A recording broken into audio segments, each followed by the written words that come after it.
Have you ever asked someone to do something for you and it was on a particular day and they said when they finished accomplishing a task that they had to accomplish, they would call you, see if you were ready. Okay, you already established with them what it is that you wanted to do and at what time you wanted to do it. So as the day progressed, the individual calls you and say, I'm calling to see if you still need to do what you said you wanted to do or you needed my help to do. And then you said, well, if I had changed my mind, I would have called you. Then they respond and say, well, you could have changed your mind and went on and had someone else do it, or you could have done it a different way. And then you say, well, I believe that I'm intelligent enough and courteous enough to call you if I had changed my mind. So everything is still a go unless I had notified you that it was not. And the person gets offended on the other side of the phone. Have you ever experienced that? I have, more than once before. So this is me. This is teacher. If I ask you to do something for me, let's say I need you to pick me up at a certain time to take me somewhere, I have enough respect for you. If something changed in my plans, I'll pick up the phone and say, hey, about that favor or that thing that I asked you to do, I no longer need that, but thank you anyway. That's me. I've never been the person that will leave you hanging. So where you have to call me and say, hey, do you still need to do such and such a thing? You don't have to call and ask me that.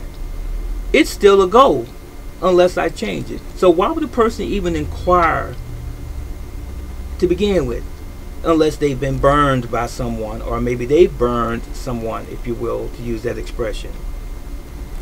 I should say left someone stranded. I don't operate like that. That is not my modus operandi. That is not the person I am. I am a professional. Whether I be the richest man in the world or one of the richest men, someone mediocre or someone on the bottom, poor, I'm still going to be the same person. I have enough respect for you to say, hey, I've changed my mind, I've changed my plans. I just wanted to let you know ahead of time. And then the person on the receiving end will say, you know what? Thank you for calling back. And people have said that many times to me. Thank you for calling and canceling. I appreciate that, because so many people don't call back. But that's not me. Is that you? So I'm saying this to say, be and remain who you are if you are a respectful individual. And don't let people rub you the wrong way. And don't let people, do not allow them to steal your joy. Don't allow people to try to degrade you and demean you and make you seem as though that you're that other person when you're not. Stand firmly on your square. You follow what I'm saying? And with no uncertainty rather, when you're talking to them, let them know, I'm not who you think I am. I am not that person.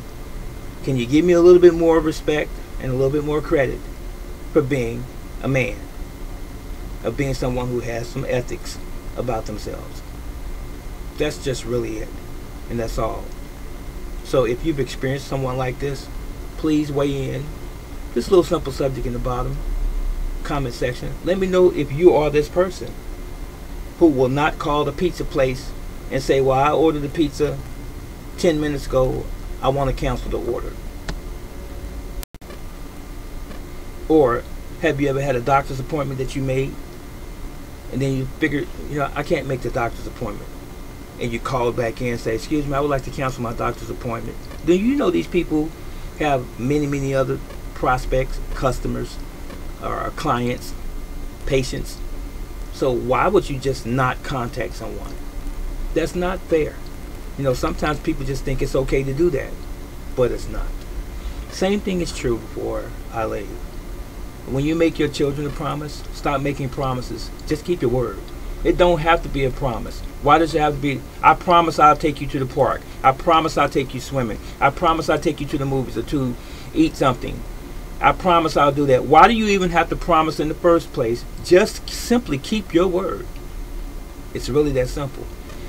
Fathers and even mothers alike, they want to point to the fathers all the time and say the father never keeps his word when he says he's going to come pick Junior up at the house and take him out for the weekend, or keep him for the weekend if they're not staying together, the mother and the father, that is.